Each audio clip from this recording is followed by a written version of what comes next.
everybody has hopes of making the MLB. Everybody wants to go play professional baseball. So I was really pushing that. I was training really hard. In the summer, I was even working towards being in the draft league, trying to get myself signed or drafted last summer. And I had no idea like what I wanted to do. I had chiropractic school lined up actually. I was actually enrolled for classes. I thought I was like, oh, baseball's almost over.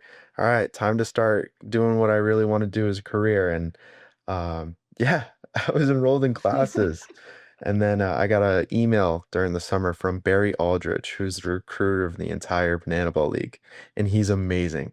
He reached out to me. He's like, hey, I'd love to talk to you about Banana Ball and all the opportunities that it has and all the change that they make for the community. And it's really amazing. Would you hop on a call with me? I was like, you know what? Yeah, it wouldn't hurt. And at first, I was still set on going to chiropractic school. So I actually told Barry, like, hey, I think I'm gonna think about it, but I think it might not work out. After thinking about it for a little while and the draft happened and I didn't get picked, I was like, I love this sport. I keep wanting I want to play this sport more. And then I talked with Barry again. And then we talked again about all the impact that they make. They have so many community outreach programs and they have the Bananas Foster, which I'm sure a lot of people have heard about. And they do so many amazing things for the community that it's the best. And the draft was real, right? Yeah, it was absolutely incredible. Everybody's watching and we're all just like, oh man, I hope I get picked. I hope I get picked. All of a sudden, with the first official pick, Jackie Bradley Jr., we're like, what the heck is happening? With the first overall pick in the 2026 Banana Ball Player Draft, the Indianapolis Clowns select Jackie Bradley Jr., What? outfielder and World Series champion from the Boston Red Sox. And it was crazy. And that's exactly what Banana Ball is supposed to be like, though. They're always supposed to like excite you, throw you for a loop. Like you never know what's gonna happen. It's just gonna be amazing. So that was really cool to see. But yeah, first day of the draft, I had previous interviews with Coach Crocker with the Coconuts and Coach Tyler Gillum with the Bananas, but I haven't talked to any other teams. I didn't really know what was going to happen. I didn't know where I stood in all of the rankings and stuff.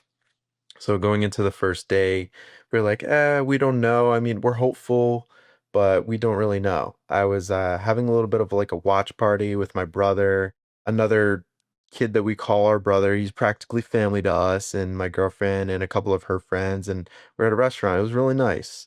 And we're watching the draft, and it was getting towards the end of the first day. So they only did 5 rounds the first day, and we were watching outside, and TV that we're watching had no audio. So we were just going off of the subtitles and the words.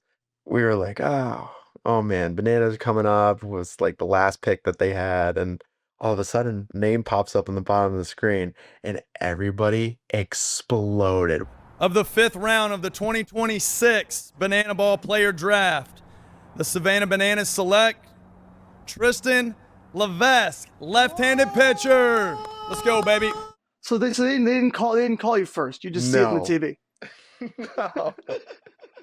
Cold, right out of the blue, like, oh my God, just name popped up and it was just boom, everybody exploded. Everybody inside of the restaurant was like, oh my God, what is happening? Everybody was looking outside. We're like, is everybody okay? And it was awesome. It was so, so awesome. What has been your favorite moment so far? Performance wise, I think recording my first strikeout in Banana Ball in front of 67,000 fans, that was pretty amazing. But I have a couple off the field moments that have been probably even more favorable and more favorite than being on the field. Yeah, so I'll ask a thing that would be close to on the field, and we'll talk about the outfield ones.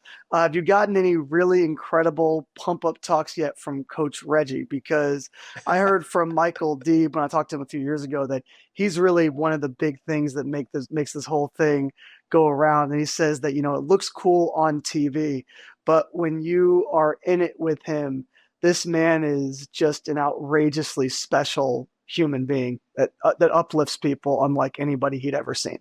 Reggie is the greatest person you will ever meet. Coach asked him, hey, Reggie, you ever had a bad day in your life? Reggie goes, nope. It just nope. And he means it. He has never had a bad day in his entire life, and I absolutely love that. He always comes in with a smile. He's always asking how we're doing. He's always checking in on us. And he always has these quotes, and it's very memorable because he repeats them very often. Accountable, accountable. And he's like, I love that. Accountable, accountable. So he always like checks in with us, like staying accountable, and it's great. It's like this little joke, but also like this little check-in, kind of like, hey, make sure you're doing your stuff, keep going about your business. And he's just the absolute greatest.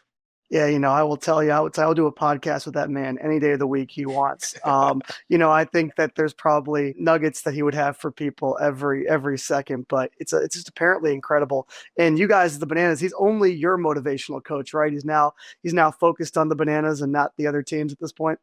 Part of him being the greatest person ever, he will talk to a lot of the other guys on the other team, and everybody loves talking to Reggie. Reggie is just the most wholesome person, and so he jokes around with everybody on the other teams. But yeah, when it's game time, Reggie is locked in on the Bananas. Like he needs the Bananas to win. He's just so juiced up all the time. Reggie, also another fun fact about Reggie, and I'm sure if you ever get the opportunity to talk to him, Reggie gets the most steps I have ever seen anybody ever get.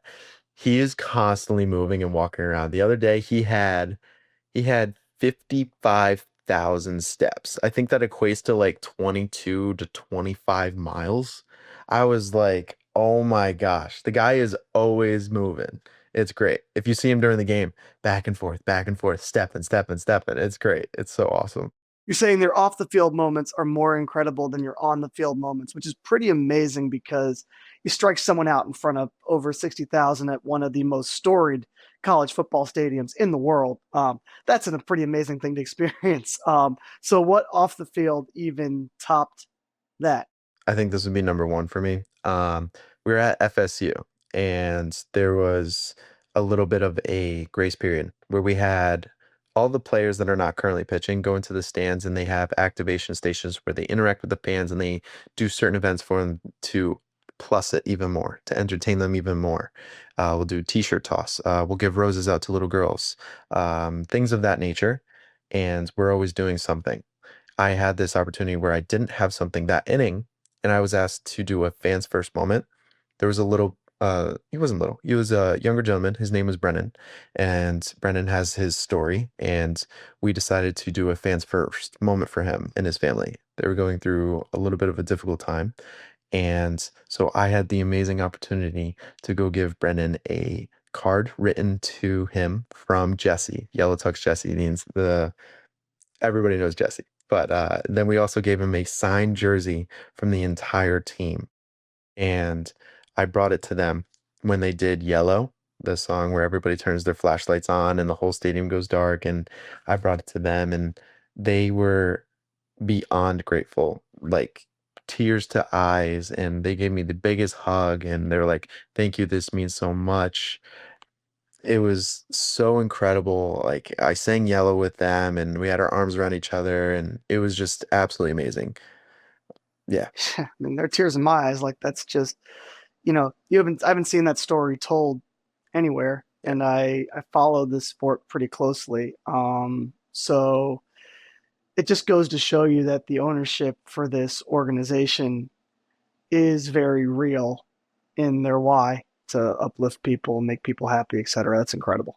Yeah. A lot of the things I feel like a lot you won't hear, and that's kind of how we kind of like it. We want it to be very personal with the fans. We want every single fan to feel appreciated and to have their special moment. And that special moment, I don't think the best thing for it to be would be to be have it be publicized like that. I think the best thing, and it was the most meaningful, was to have a one-on-one interaction, and it was I truly loved it. It was awesome. I want to go back to that tryout. Speaking of that, so first of all, I've read that you wore like a fisherman suit to the tryout. Like you went all out. I did. It was over the summer. I was staying with my girlfriend in New Jersey, and I didn't know what I wanted to wear. They recommended wearing a costume of some sort. And I was like, I want to stand out. I don't know what I can wear. I'm looking through all my clothes, and there was a bathing suit bottom. And I'm like, oh, I have a bathing suit. I have a bucket hat. I can make something out of this. I went to Dick's Sporting Goods that day and I got a little fisherman bait and tackle jacket with like the little pockets on it that you could put like you're supposed to put your bait and tackle in it. But then I'm like, okay, this will be great. I'll do this and I'll go pitch as like a fisherman. I go through the checkout line and I'm looking, I'm like, there's some Swedish fish there and there's some gummy worms there. That would be perfect. So I'm like, that fits it perfectly. I put fish and gummy worms in it, and I'll be like, oh, that's my bait and tackle.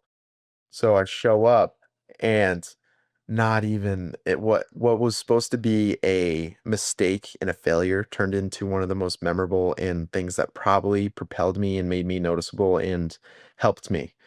We show up and I had it all in there. And after they introduced all the coaches and everything, the first thing that we did was do a line dancing to like Thunderstruck. And so we're doing the knee, kick. And as we're doing that, I look down and I have fish and worms flying all out of my pocket. And I'm like, no, I'm losing all of them. All of a sudden, I'm like, oh my God, what is happening? Coach Mick is sliding head first in and he just starts eating them off the ground. I'm like, what is he doing? What is going on? And I'm just like, you know what? Let's play into it. Let's do it. And I start like dangling like a fish over my mouth, like it's like an actual fish. And I'm like, ah, it was absolutely crazy. And I think that was so memorable. And the coaches will remember that. And it was a great start. And then from there, it was just like, okay, how do we keep staying memorable and having a great time and doing everything I need to? If I were to interview you a year from now, if you could pick anything that you would want to be telling me that you did, accomplished, experienced, if you were talking to me a year from now, what is the number one thing you would love to be telling me about a year from now? I would love to tell you that I have created impact among millions, not hundreds of thousands, millions of fans. I have played in over, I think we're going to almost 10 different major league stadiums this year, give or take a couple, which is a dream come true for any kid that is aspiring to play baseball. I think that's definitely amazing. I would also like to tell you, because I'm very passionate about it, that I have paired with, and I'm working on it. We're trying to go through the rings and figure out the best way to do it. I have also partnered with a leukemia research or cancer research program that is very big to me. A little story about me is I had a baby brother. His name was Eli, and he passed away from leukemia when I was about 4. Um, but that is a huge goal of mine. I just want to figure out the best way to do it and make sure that I can do it to my full ability. So I want to do something alongside with that as well. So I'd like to tell you that I have partnered with somebody and I am raising money and awareness and I'm creating a lot of change and making kids happy.